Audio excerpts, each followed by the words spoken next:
Salut chers amis en Jésus-Christ et bon dimanche à vous tous.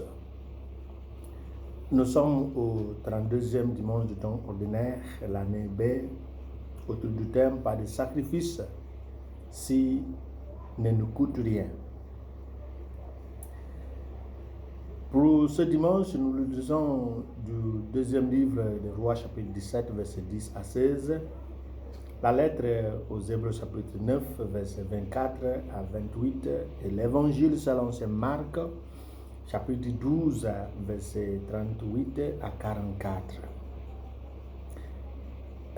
Notre société abrite deux groupes d'individus selon l'idée que nous allons développer, ceux qui fonctionnent selon la logique du calcul et ceux qui fonctionnent selon la logique de l'amour. Pour les premières, rien n'est jamais suffisant pour partager avec les autres. En fait, ils croient qu'ils deviendront pauvres s'ils partagent ce qu'ils ont avec les autres. Et lorsqu'ils font même des gestes, derrière ces gestes, c'est pour bénéficier plus que les bénéficiaires de leurs gestes. Quant au second, le groupe, leur principe est ce que j'ai peut suffire pour nous deux. J'envoie la clé. En fait, ce deuxième groupe croit que en positionnant les autres, ils assurent leur propre position. Et le don de la foi nous aide à voir l'importance de cette position. Dans la première lecture et dans l'évangile d'aujourd'hui, nous voyons une démonstration de la foi. La veuve à la porte de Sidon a dû offrir tout ce qu'elle avait pour nourrir le prophète Élie. Parce qu'il, le prophète Élie, représente Dieu dont les paroles sont des trésors pour cette veuve. De la même manière, la veuve de l'évangile a fait une offrande de tout ce qu'elle a pour vivre, simplement parce que cela a un rapport avec Dieu. Où en sommes-nous dans tout cela? Qu'avons-nous à apprendre de tout cela? La déclaration d'Élie nous enseignera le principe de l'échelle de préférence ou de l'ordre de priorité. Elle dit: va et fais ce que tu as dit, mais faisant d'abord un petit pain pour moi et apporte-le-moi ainsi qu'à ton fils. Car ainsi parle le Seigneur. Ici, le besoin d'Élie semble primordial, car il a parcouru une longue distance. Mais sur la deuxième note, nous sommes confrontés à une démonstration d'orchestration divine. Mais sur 7 points, nous voyons au niveau du verset 9. Va, c'est Dieu qui parle à Élie, va à Zarepta, aux Zaraphat de Sidon et reste là. J'ai donné l'ordre à une veuve de te donner de la nourriture.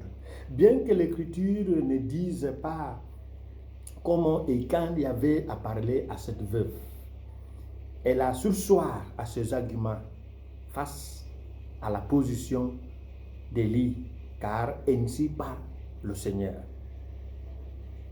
Cela montre une vie basée sur la foi. Néanmoins, il est important de noter que l'accomplissement de cette déclaration prophétique prouve moins la légitimité prophétique d'Élie que celle réalisée au verset 23 et 24. La résurrection ou restauration du fils de la dite veuve. la multiplication des farines, de l'huile, est moins en comparaison avec la restauration de son fils. C'est ce qui va démontrer que réellement ce qu'il avait dit ainsi par le Seigneur est vraiment le Seigneur qui parle à travers elle. Mais comment la dame là a pu s'introduire, s'investir dans cette bénédiction, c'est parce qu'elle a respecté la parole qui dit Dieu a dit. Jusqu'à ce que notre sacrifice devienne un holocauste. Il y a une différence entre sacrifice et holocauste. Et dans un holocauste, tout est brûlé au feu. Rien n'est à manger. Tout est brûlé au feu. La grandeur de la mort de Jésus sur la croix est dans le sens où il n'a rien réservé. En d'autres termes, la mort de Jésus sur la croix était un holocauste.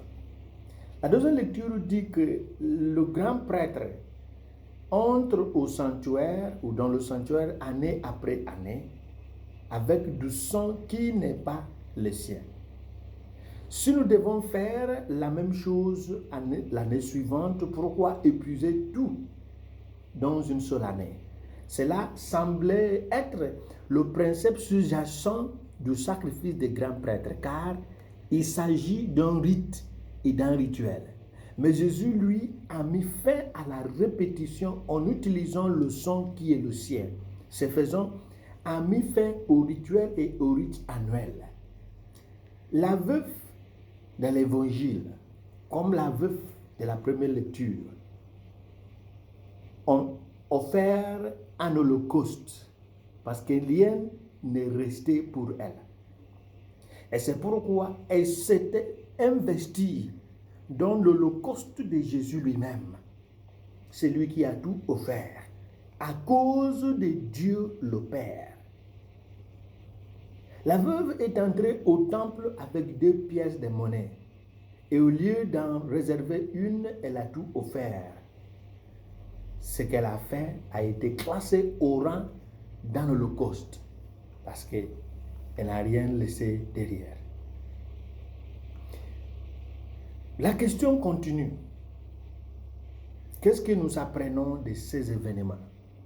Nous ne sommes pas appelés à donner tout ce que nous avons pour l'affaire de l'Église au détriment ou à la privation du droit des autres qui sont sur nos responsabilités comme un père de famille. Tu n'es pas appelé à tout donner à l'Église parce que tu dois faire face à ta famille. Au contraire, ces actes de Jésus et des veuves nous apprennent à être inébranlables lorsque nous avons une obligation quelconque envers les affaires de Dieu et de l'humanité. Ce n'est que lorsque nous agissons selon le principe de l'amour que nous pouvons être honnêtes avec ce que nous possédons face à ce que nous donnons. En résumé, le sacrifice est le point culminant du message d'aujourd'hui. Tout don qui n'est pas douloureux pour vous s'apparente à l'offrande des riches qui ont mis l'argent qu'ils avaient en surplus. Tant que vous ne ressentirez pas un peu de douleur après avoir aidé quelqu'un, vous ne comprendrez peut-être pas pourquoi Jésus a discrédité l'offrande des riches dans l'évangile d'aujourd'hui. Tant que vous ne ressentirez pas la douleur, aucun don fait aux autres ne méritera jamais d'être appelé un sacrifice. Il ne finira pas si vous partagez avec les autres. Alors, arrêtons le calcul inspiré par l'égoïsme. Si les pauvres veufs ont pu donner, pourquoi ne pouvons-nous pas le faire? Pourquoi? Ça ne va pas finir. Apprenons à donner. Apprenons à aider. Apprenons à nous inscrire, à nous abonner dans l'affaire des autres pour le soulagement de leurs peines. C'est le meilleur des investissements. et s'investir dans la vie d'autrui pour son épanouissement et pour son élévation. Que le Seigneur qui nous appelle nous fasse grâce et qui nous bénisse, le Père, le Fils et le Saint-Esprit. Amen.